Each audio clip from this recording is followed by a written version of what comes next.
Pinoy Soldier Production. Sa tuwing ika'y nasasaktan, ako ang lagi mong garamay. Mga oras at panahon na ang sakit patuloy na sumalakay. Tuksyon na di maiwasan sa buhay na to. Minsan laging masaya, kasunod nito yung ko.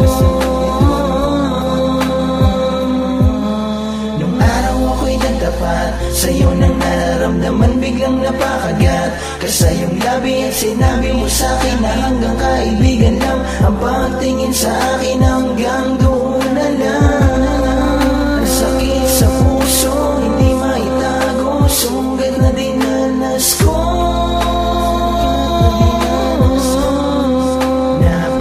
Hanggang kailan pa ba na matatagal ang sugat sa aking puso? Sa tuwing lumalapit, para bang humintong pagtibok ng pulso. Sa'yo, Sa'yo, sa iyong pagmamahal, minsan na nga lang ako sumugal.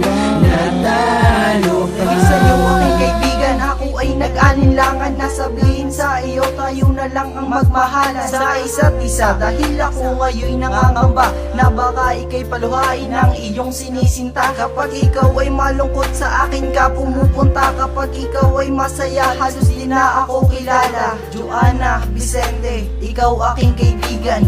Kung ay nalungkot dahil sa iyong pinatunayan na hanggang sa kaibigan lang ang turing mo sa akin. At ako ay nabigla dito sa aking nalaman na si Benedict Mondoy na ang iyong kasistahan. At hindi ko akalain kayo ay magmamahalan. Dapat sinabi mo na sa akin habang nung maaga pa, para hindi na ako umasa simula nung umpisa. Ako ay nag-amok dahil sa aking naranasan na pananakit ng aking matalik na kaibigan. Hanggang kailan pa ba na matatagal ang sugat sa aking puso?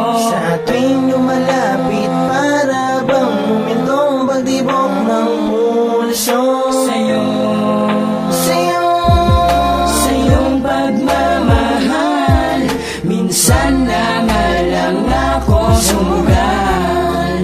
Natalo pa. Isang beses akong umibig sa isang babae, natanggap ko ang lahat kahit maraming nagsasabi sa akin na ikaw ay merong ibang minamahal. Pinilit kong manligaw sa iyo kahit na matagal. Ang aking bubunuin para lang masabi na mahal kita, ngunit ako'y nabigla sa sinabi na hanggang kaibigan lang ang pwede mo sa'kin maibigay. Pakiramdam ko ang buong pagkatao ko'y pinatay. Napakahirap isipin na ganito aking sinapit. Gusto kong umiyak sa harapan mo at kumapit upang sabihin sa'yo na hindi ko to makakaya. Tiisin at muli kong gawin, ako ay magparaya. Ang alam ko lang hindi ko na sana sa'yo inamin. Di sana ako nagkaganto, halos di na makakain. Dahil sa sobrang sakit ma-friendzone sa isang kaibigan at sabihin sa iyo mahal kita bilang kaibigan. Hanggang kailan pa ba na matatagal ang sugat sa aking puso? sa tuwing lumalapit, para bang humintong pagtibok ng pulso. Sa'yo, Sa'yo, sa iyong pagmamahal, minsan na nga lang ako sumugal. Hanggang kailan pa ba na matatagal ang sugat sa aking puso?